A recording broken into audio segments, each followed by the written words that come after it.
are listening to 106.7 Wilmington's Big Talker, and my name is Paul Vallone. I'd like to welcome you to Guns, Politics, and Freedom, where each Sunday at 5 p.m., as part of the Sunday Night Political Power Block, we give you the ammunition to better defend your gun rights.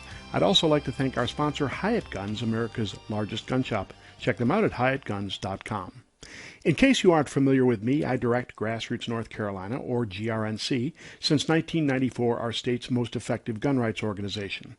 As its director, I was involved in drafting and passing our original concealed handgun law.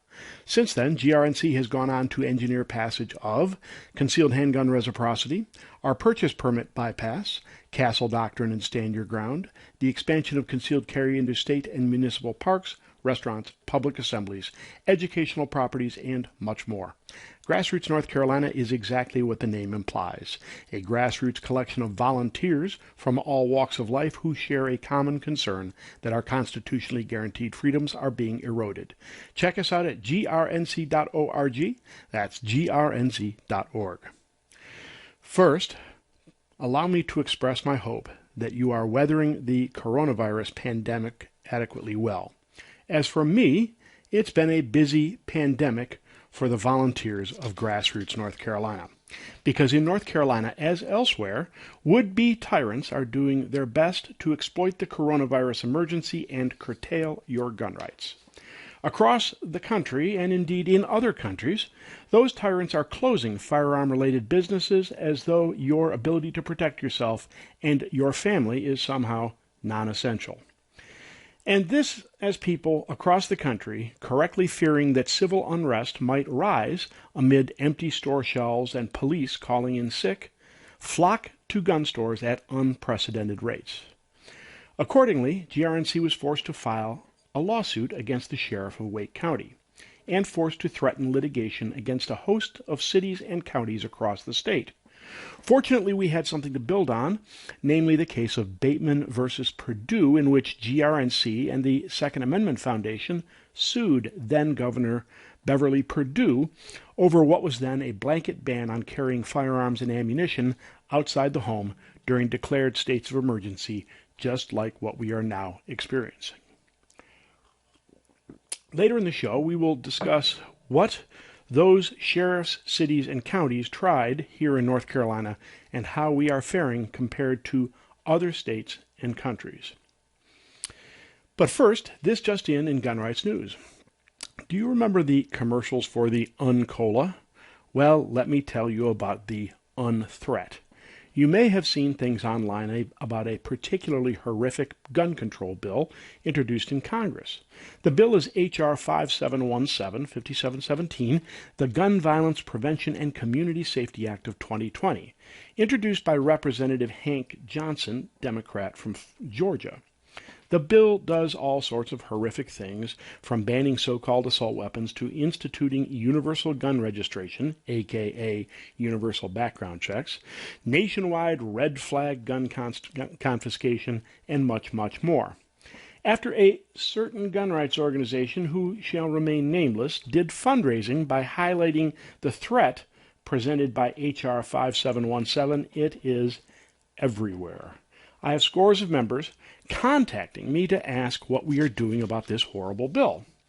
Articles are being published in scores of online gun rights forums and news sources. Frankly, everybody seems to have their panties in a wad over H.R. 5717. So please allow me to give you a little legislative lesson, something I have learned across 26 years of directing gun rights organizations that I hope you will find useful. Folks, horrific bills like H.R. 5717 are introduced in every session of Congress. Anti-gun politicians sponsor them to keep their gun-hating fanatic base happy. But that doesn't mean they're going anywhere. Here is how you can tell whether a bill stands a chance of moving. First, how many co-sponsors does it have? In this case, of the 435 members of the U.S. House, H.R. 5717 has a grand total of 18 sponsors. Second, are the co-sponsors from both parties? Is it bipartisan? In this case, the meager 18 are all Democrats and, frankly, the usual suspects. Third, has this bill received a committee hearing? Just like that video you saw as a kid, I'm Just a Bill, every bill must first go through a committee before it reaches the floor of a given chamber. If it passes, it must go to the other chamber and repeat it all again. In this case, H.R. 5717 has not received a hearing and never will. Committees, you see, are graveyards for bills that leadership has no intention of passing. And finally, with respect to federal bills, not necessarily true at state level, I can assure you, you will read lots about the bill from the self-proclaimed major media before the bills move, and that's because gun control organizations want to soften up the public with propaganda, which they send out in press releases and which the left-wing media dutifully prints as, quote, news. So the bottom line is that H.R. 5717 is a time waster, a myth that saps gun rights resources and diverts your eye from the real threats you need to watch for. Having said that, you can learn much about the organization sending that hyperbole. And why do organizations send email touting the threat of bills like H.R. 5717? Well, that, folks, is what I call predatory fundraising. That's the practice of sending fundraising email designed to scare you with overblown threats for the purpose of scaring or outraging you into sending that organization money. Yup. Predatory fundraising. And when you see predatory fundraising, recognize it says much about the organization sending it. It says that what they're really after is your money. For example, years back, a certain national organization, which again shall remain nameless, but which developed a reputation for this sort of thing, touted the dangers of H.R. 45, the Blair-Holt Act, another bill going nowhere. Or worse, that same organization did lots of fundraising on then Secretary of State Hillary Clinton and supposed gun control in the offing by the United Nations. But the reality was that despite some slick advertising copy, the organization in question wasn't even an NGO or non-governmental organization which was registered to lobby the UN, meaning that even if Hillary was a threat, which she is in general, but not at that time, there wasn't a damn thing that this organization could do about it except, of course, raise money. Now, to be clear, there's nothing wrong with fundraising for worthy gun rights organizations. God knows I reluctantly do enough myself. And make no mistake, your donations are the lifeblood of organizations defending your rights. And there is obviously nothing wrong with alerting you to real legislative threats, providing the threat is real. So yes, when you get an email or letter from gun rights organization, I hope you will give generously because those organizations are the ones on the front line of defending your rights. But be an educated consumer. Ask yourself, is the threat real? Is the organization in question actually positioned to do anything about the threat? And finally, is the organization accurately describing the potential impact of the legislation, or is it strictly hyperbole? And then, with respect to worthy organizations, please help us defeat the real threats to your gun rights. In Virginia, anti-gun Democrat Governor Ralph Northam just the other day signed into law all of the fine gun control passed by the Virginia legislature earlier in the year. Northam announced on Friday he'd signed the bills requiring so-called universal background checks, red flag gun confiscation, and a gun rationing bill limiting handgun purchases to one a month. You may recall that gun rights activists held a huge demonstration at the Virginia legislature in Richmond a couple of months ago, and that many gun rights supporters wanted us to do the same here. You may also recall that I answered that with some exceptions, rallies are not an efficient means for political change, and that I felt Virginia was doing the right thing because they had already lost control of their government to left-wing gun ban advocates, but that our mission here in North Carolina should be rather to not lose the 2020 election rather than expending time, money, and resources on rallies. Well, the results are in. Turning out tens of thousands in Richmond did defeat the worst of the gun bills under consideration, namely a ban on semi-automatic firearms, but it did nothing to stop the rest of the Democrat anti-gun agenda. Now, I hope Virginia Citizens Defense League and its supporters will turn to the ballot box to deliver payback to all of the anti-gun Democrats who made that agenda possible, because that is the only way to win back their freedoms. In our next segment, we will discuss the lessons of Virginia and how they apply to North Carolina, the threats we face in North Carolina, specifically from Eric Holder of Fast and Furious fame, and of course from Michael Bloomberg, whose presidential bid may have gone away, but the $60 million he plans to spend to flip our legislature to blue has not gone away. So we'll examine then how we are faring at defending freedom during our current state of emergency. Right now, you are listening to Guns, Politics, and Freedom on Wilmington's Big Talker, 106.7 WilmingtonBigTalker.com. After a short break, we will return with still more critical information better enabling you to defend your gun rights.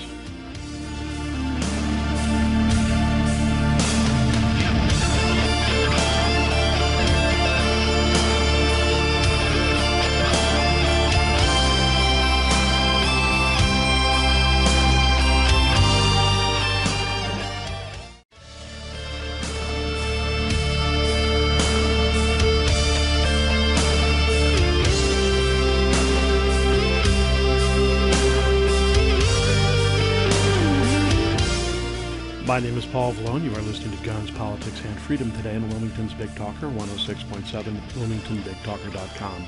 Our show is sponsored by Hyatt Guns, America's largest gun shop. Check them out at HyattGuns.com.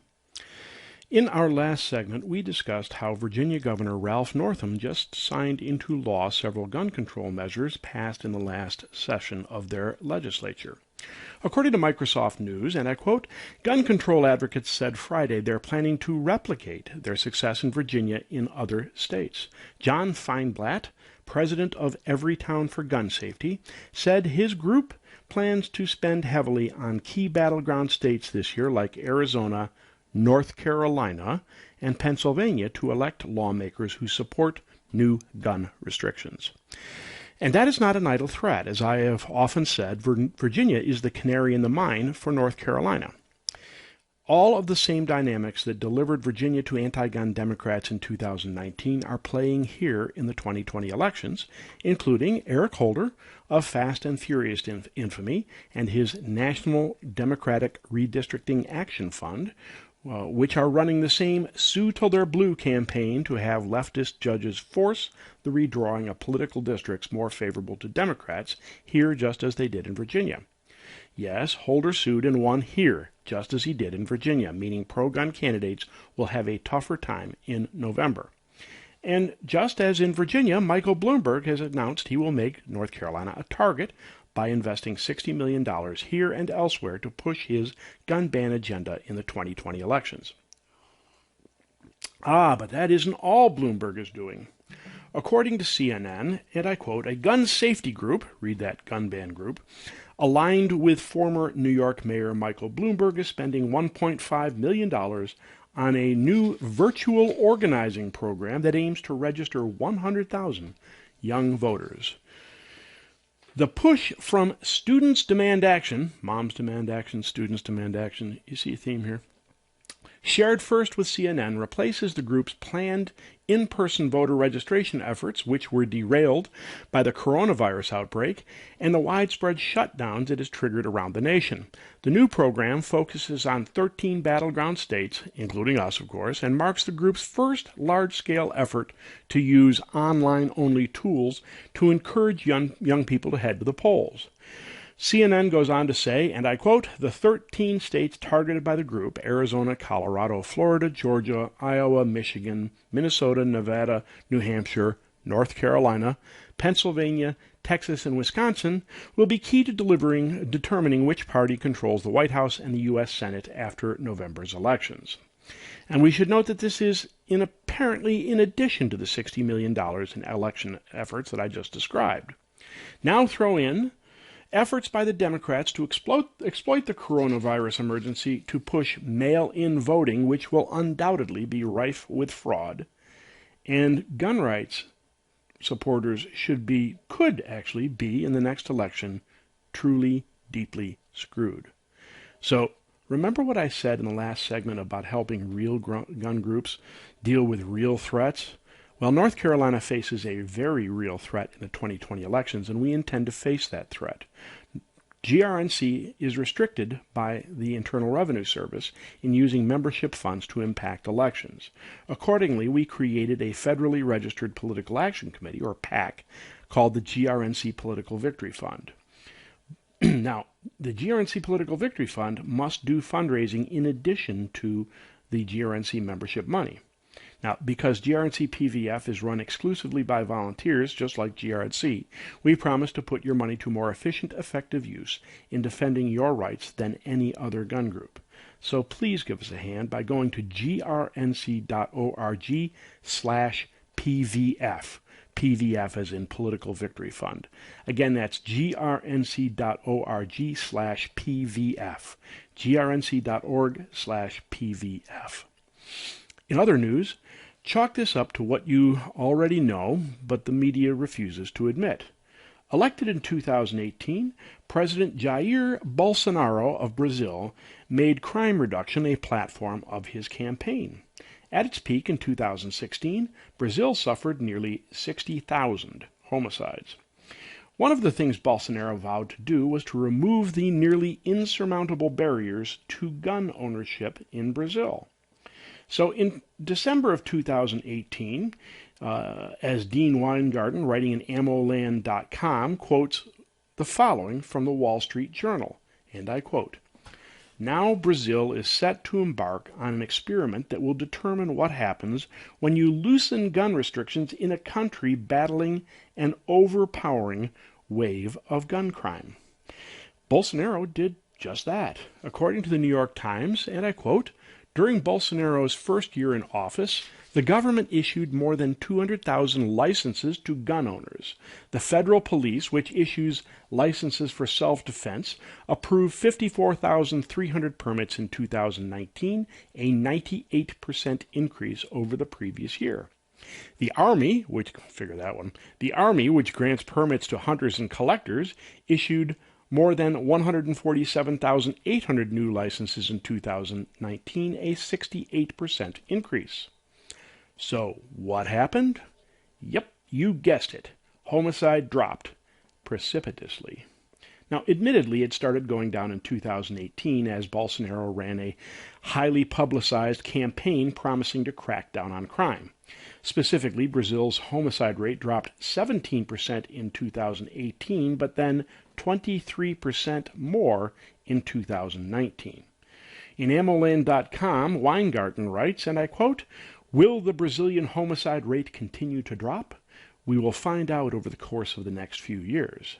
Leftist academics are already finding excuses as to why the reform of Brazilian gun laws made no difference, so they say. They had predicted homicides would rise as the reforms were implemented. Once again, they predict disaster that doesn't happen." Now, the topic of the day. Will your gun rights survive the coronavirus emergency? It is the predisposition of tyrants the world over to exploit tragedy in order to advance their agenda to gain power and control over others. Even absent malicious intent, it is the nature of governments to grow and with that growth to increase their control over the population. And nowhere are the tendencies more obvious than with respect to the right to keep and bear arms. Why? Because the emotional and irrational pleas that we should adopt gun control if it will save just one life isn't about reducing crime, and it isn't about saving lives.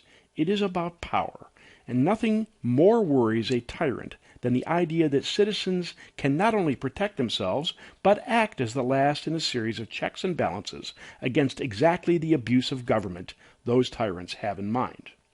Unfortunately, serious though it may be, the coronavirus emergency is no exception.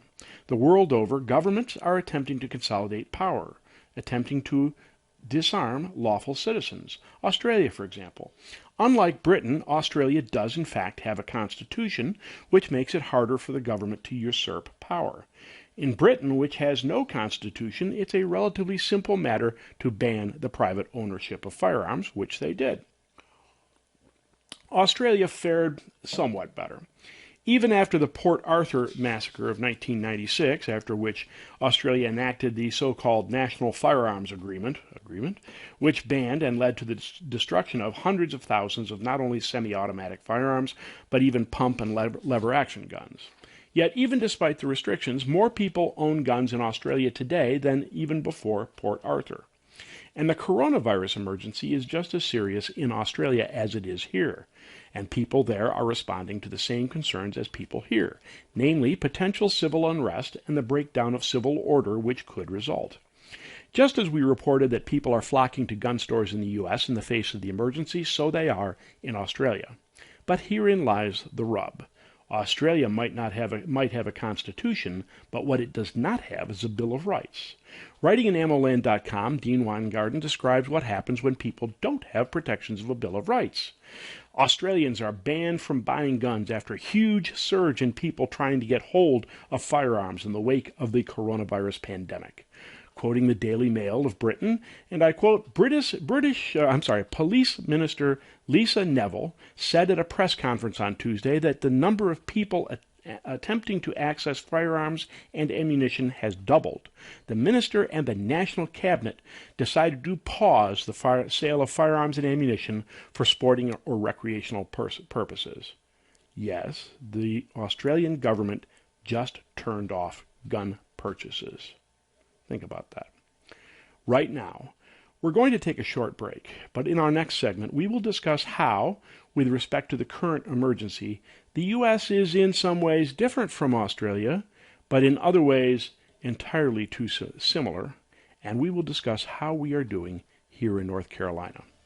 You are listening to Guns, Politics, and Freedom on Wilmington's Big Talker, 106.7 WilmingtonBigTalker.com. After the break, we will return with still more critical information enabling you to better defend your gun rights.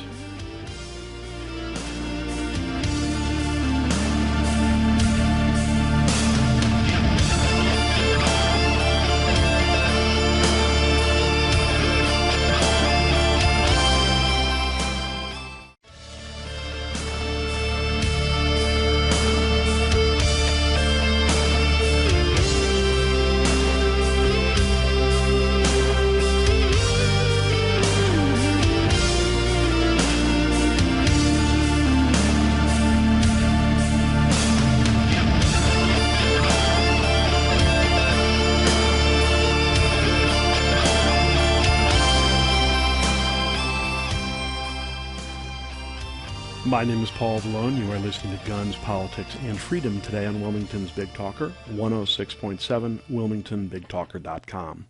Our show is sponsored by Hyatt Guns, America's largest gun shop. Check them out at HyattGuns.com.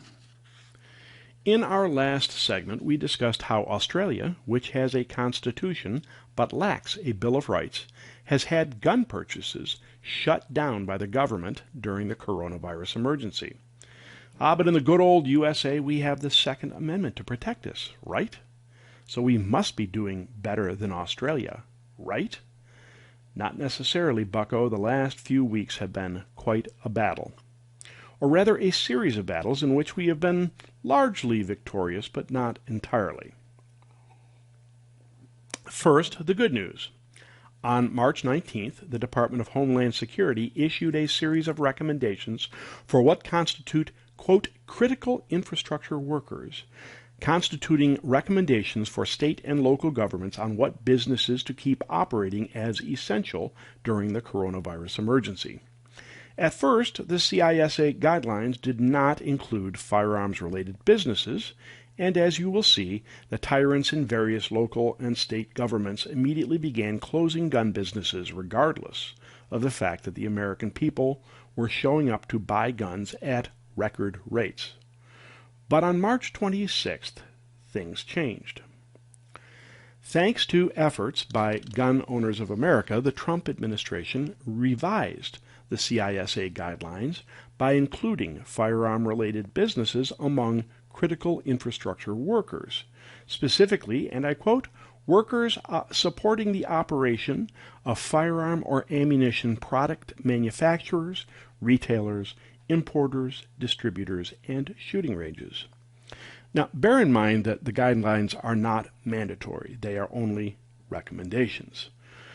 But I'm happy to say that we used those recommendations to good effect. You see, here in North Carolina, we were starting to have some serious tyrant issues. First, we had Wake County Sheriff Gerald Baker, again, Yes, the liberal Democrat sheriff who refuses ICE detainers and shut down the firing range operated by Wake County in his latest adventure decided to stop issuing both pistol purchase permits and concealed handgun permits. Why? Because too many of you peons were inconveniencing the good sheriff with purchase permit applications. Shame on you. So Baker claimed he had a backlog of applications and decided, against all laws and reason, to simply stop issuing them. Oh yeah, coronavirus. Yeah, that's it, coronavirus. He mentioned coronavirus without bothering to say exactly what that had to do with purchase permits that in most counties are applied for online. The most hilarious thing was Baker's statement that, and I quote, "This decision does not limit anyone's right to purchase a handgun." Gerald, in the state of North Carolina, it's illegal to buy a handgun without either a pistol purchase permit or a concealed handgun permit, and you just stopped issuing both.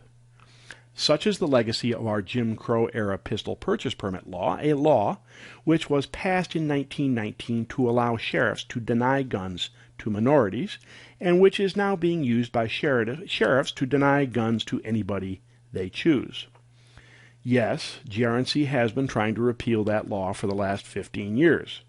Unfortunately, at each turn, we have had to fight the powerful North Carolina Sheriff's Association, which has fought to keep the law in order to strengthen the power of sheriffs. And yes, we will return to the General Assembly as soon as possible, using this as still more ammunition for the law's repeal. So, what to do when a supposed public servant stops doing his job and starts acting like a king? Why, sue the SOB, of course. Interestingly, as GRNC's Director of Legal Affairs, Ed Green, who we had on the show in episode 62, by the way, as soon as he began to draw up the complaint, we were approached by two national organizations, the Firearms Policy Coalition and the Second Amendment Foundation, to collaborate on the suit. Now, you remember that it was the Second Amendment Foundation who, back in 2011, joined with GRNC to sue then-Governor Beverly Perdue over what was, at the time, a blanket ban on carrying firearms and ammunition outside the home during declared states of emergency. We won that lawsuit and repealed the ban, clearing the way for our action in defeating petty tyrants in various branches of local government here in North Carolina today. In addition to the organizations I just listed, the plaintiffs for the suit included Kelly Stafford, a woman from Wake County who was exactly the sort of person who should be protected in such circumstances. Although she had previously discussed buying a handgun for family protection with her son, she had never done so.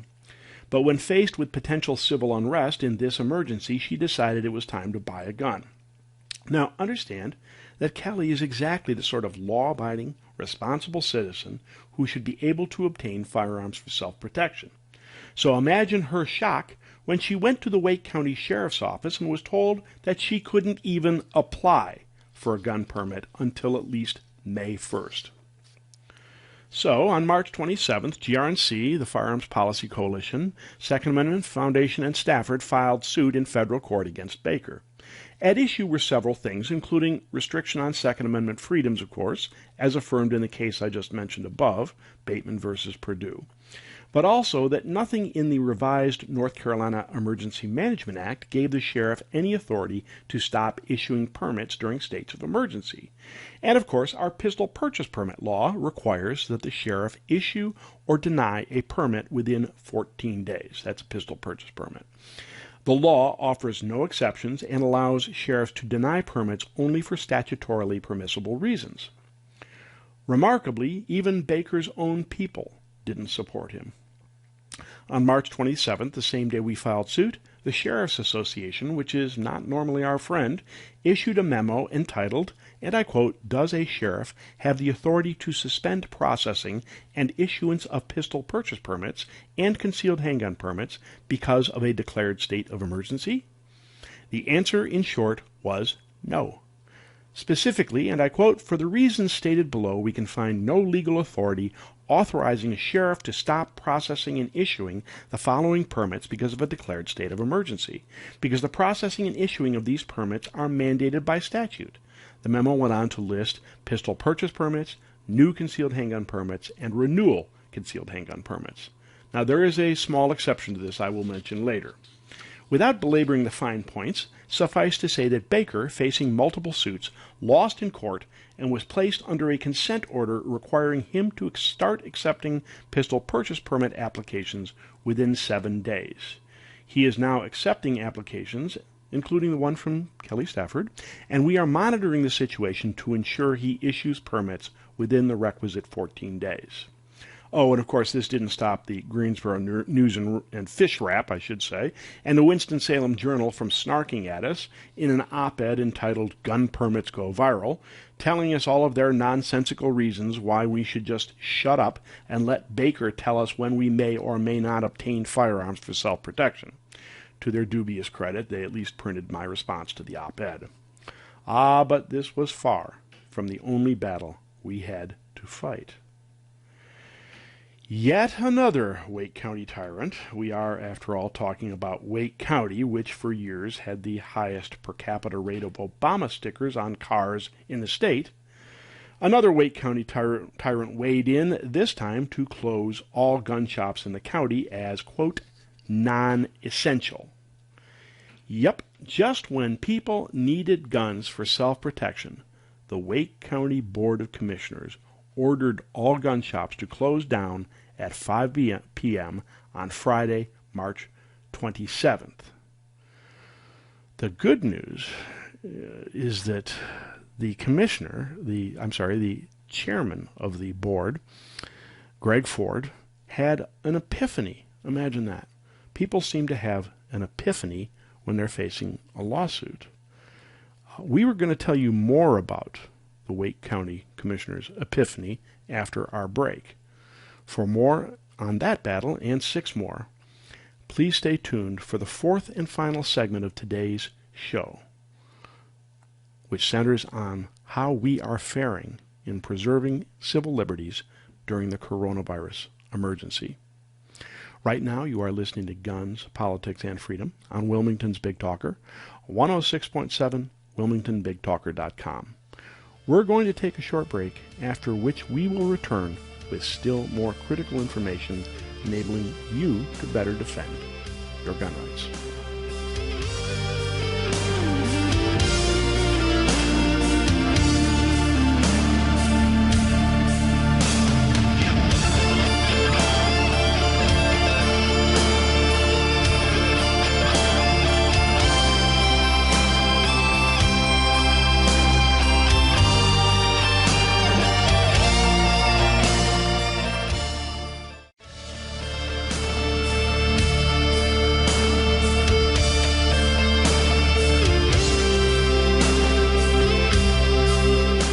My name is Paul Vallone. You are listening to Guns, Politics, and Freedom today on Wilmington's Big Talker, 106.7, WilmingtonBigTalker.com.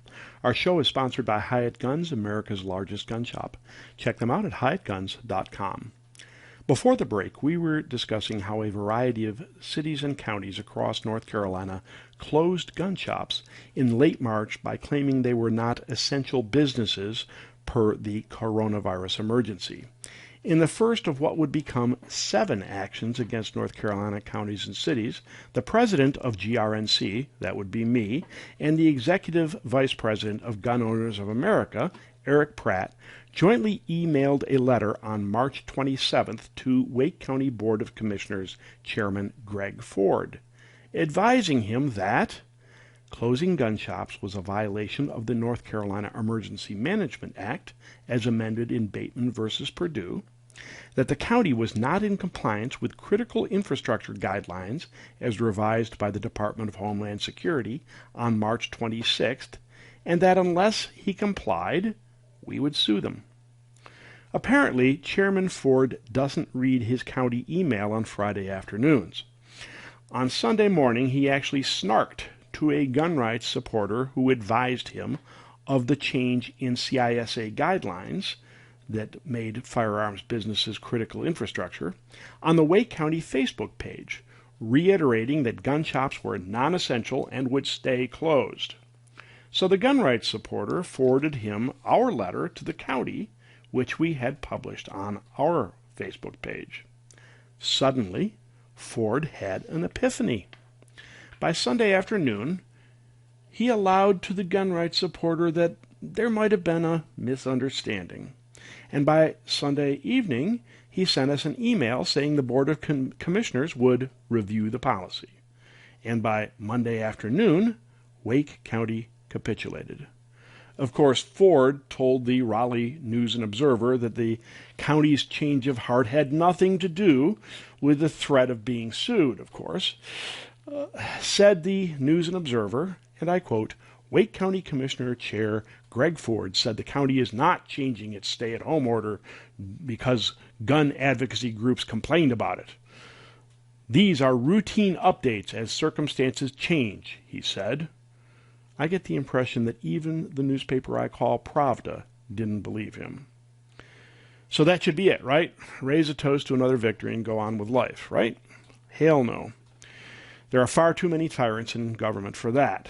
Next, we sent pretty much the same letter to Greensboro Mayor Nancy Vaughn. On March 30th, Vaughn told news media that Greensboro gun shops would be closed. On March 31st, at 6:01 p.m., Pratt and I emailed her the letter saying Greensboro would be sued if they persisted. And exactly 47 minutes after we sent our notification, Mayor Vaughn decided that she had been, quote, incorrect in saying that gun shops would be closed. We then sent similar notifications to Guilford County, Orange County, and Durham County, all of which failed to include firearm-related businesses among their listing of essential businesses which could remain open, thereby effectively closing them by inference. Orange County immediately said, that's not what that means, saying that gun shops would remain open. Similar interpretations, or perhaps reinterpretations, of their declarations, their stay-at-home declarations, were rendered by Guilford and even Durham County. But then there was the city of Durham. Durham. Home of the state's only handgun registration law, until we got it repealed in the General Assembly a few years ago. Home of the city government that back in the 90s decided they wanted to sue gun manufacturers out of business for simply selling guns. We thwarted that effort, too. Durham Mayor Steve Schewel dug in his heels and went non-responsive, refusing to see the reality that his declaration, made in the interest of just hating guns, was unlawful. In fact, on March 30th, he told the News and Observer, and I quote, we're not going to reconsider gun store sales. Like all non-essential retail businesses, they are to cease operations immediately. So, our attorney contacted the Durham County attorney, not the city but the county, who apparently explained the realities of the situation to Schewel. Just 4 days after Schewel instructed Durham gun shops to cease operations immediately, and 3 days after we sent our Fear of God letter, the county attorney convinced him to merge the city's stay-at-home declaration with the one issued by the county, effectively allowing the few besieged gun shops left in the People's Republic of Durham to remain open. But, said the county attorney, Mayor Schewel will absolutely not issue any public proclamations reversing his original order. And indeed, he didn't. But that's okay, because a left-wing rag called Indie Week did it for him. God, I love it when leftists whine. How's this for a headline? Gun nuts demanded that Durham declare gun shops essential.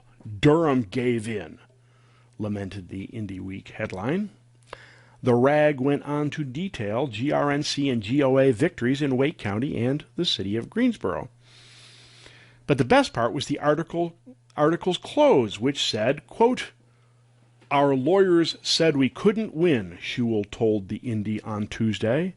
And not only that they were going to win, but that we were going to have to pay their legal fees. So that's why we made the decision, which is, awful. Gun stores are not essential. In fact, they are damaging. It's terrible to be forced into this position.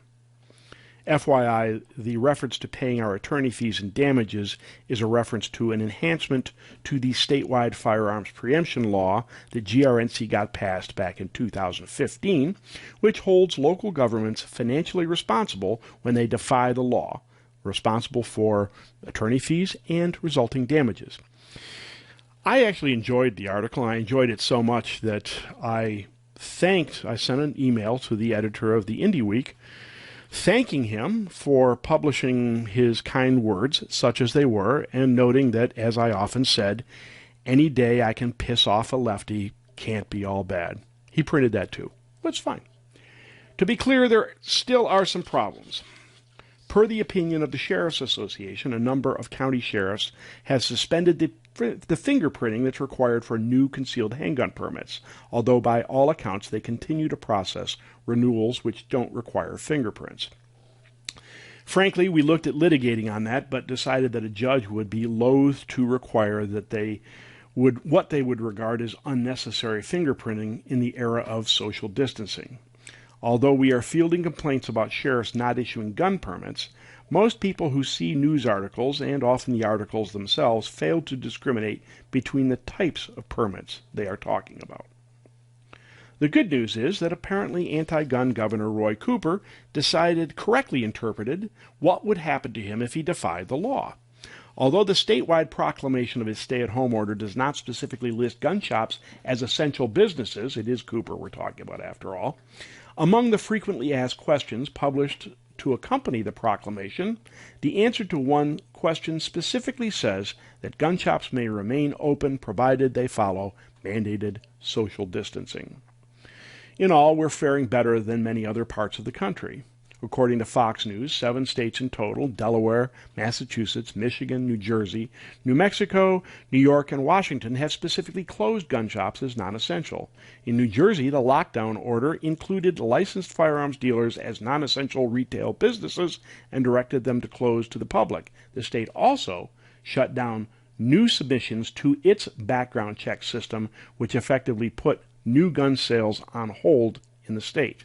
Remember this the next time somebody says we should have a state background check system instead of NICS. The governor of Pennsylvania at first closed gun shops, only later reversing his position after public outcry.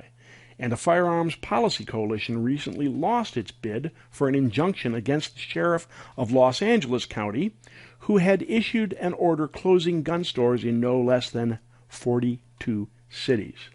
Then, of course, we have Everytown for Gun Safety, Michael Bloomberg's organization, which is actively lobbying cities and counties not to keep gun shops open. But success here doesn't mean you should relax. Right now, there are proposals afoot to track cell phones, ostensibly to monitor compliance with stay-at-home orders. There are travel restrictions. There are proposed immunity certificates in order to work. There's voting by mail.